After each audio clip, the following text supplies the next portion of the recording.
Dans cette capsule, on va parler des espèces semi-aquatiques, donc le piégeage du castor, de la loutre, du remusqué et du vison.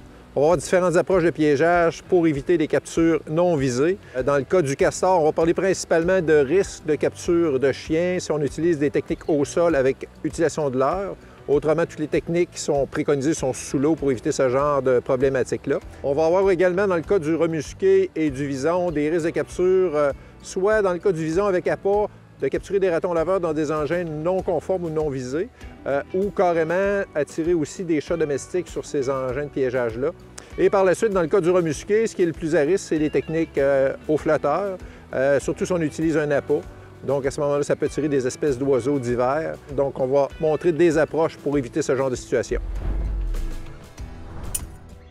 La technique qu'on va voir, c'est ce qu'on appelle emberge surplombante, ou en anglais, elle est très connue sous le nom de bottom edge.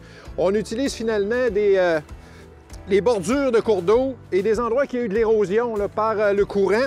Comme ici, on voit, on a une belle bande de terre qui passe sur le long de cette grosse pierre-là. Et ici, il y a une mise à l'eau obligatoire, si on veut. Donc, je soulève un petit peu la végétation, là. Normalement, l'eau devrait venir jusqu'à ce niveau-là environ. La technique est simple, c'est seulement une brique avec un petit bout de câble, 2 mousquetons. On vient installer ça après la brique et après le piège. Pour ces techniques-là, ça prend un bon niveau d'eau. On va utiliser un piège de type 110, parce qu'on doit aller positionner le piège accolé à la paroi. Au moyen de la brique, on vient tout simplement la positionner sur le ressort pour stabiliser le piège. Par la suite, on rebaisse la végétation. Et là, c'est vraiment une technique, il n'y a pas d'appât. Donc, il n'y a aucune autre espèce qui va circuler dans ce corridor-là, à part le vison et le remusqué.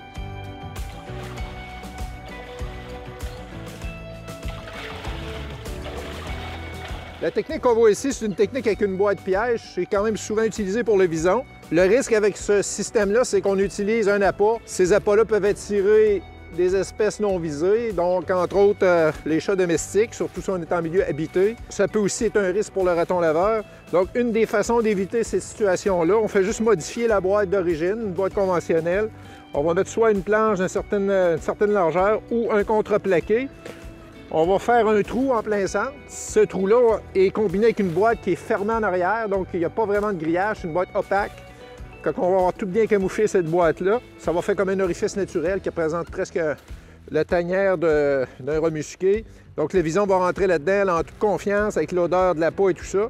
Puis ça va éviter justement les risques de capture éventuelle de chats domestiques ou encore qu'un raton laveur s'insère à l'intérieur, étant donné que l'ouverture est tellement petite, il n'y aura pas accès finalement au piège pour le déclencher.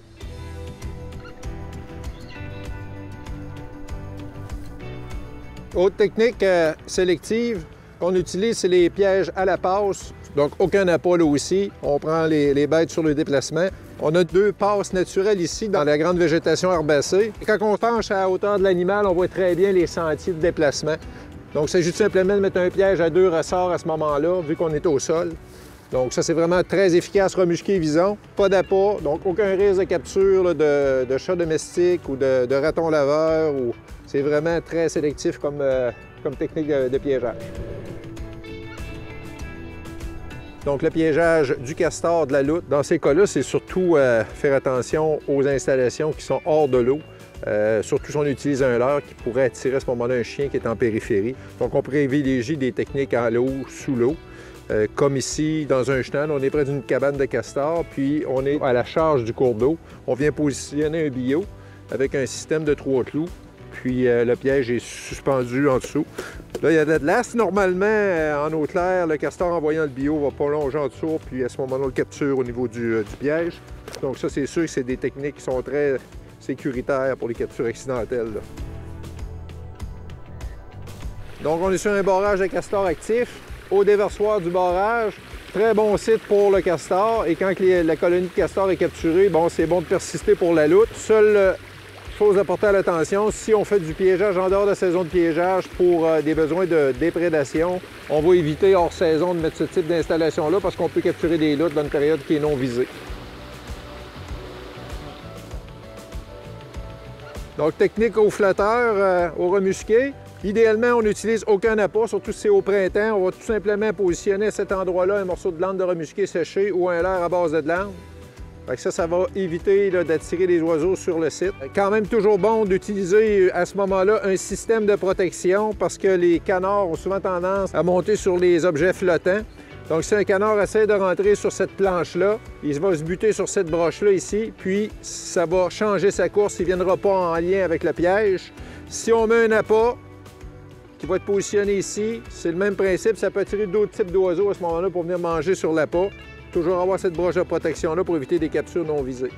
On pourrait utiliser le même modèle de flotteur avec un piège de type 120, fixé avec 3 clous. Même principe, on n'utilisera pas d'appât, surtout au niveau des fourchettes, comme ça c'est très dangereux pour capturer des oiseaux.